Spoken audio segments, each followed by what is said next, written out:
Welcome to Pindar Poetry. We hope you learned something new. Close all Office apps and restart the PC before you begin repair. Restart clears temporary locks and simple errors quickly. After restarting, open any Office app and go to File, then Account. Confirm Office 365 updates via Update Options and choose Update Now. Note whether you run 32-bit or 64-bit Office from About. Having that information helps choose repair files and compatibility steps for later fixes. Open Windows Settings and go to Apps, then Apps and Features.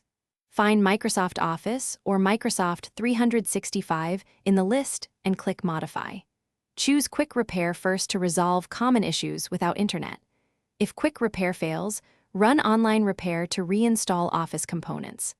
Online Repair downloads files and reinstalls Office while keeping your settings and sign-ins. Allow time for download and restart when prompted to complete the process successfully. Sign out of Office and remove cached credentials in Windows Credential Manager. Clearing credentials can fix activation and licensing conflicts quickly.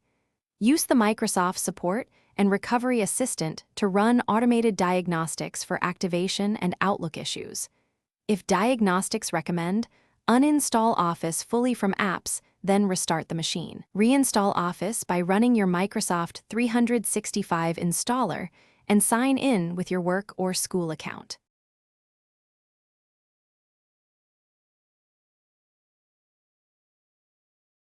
Thanks for watching.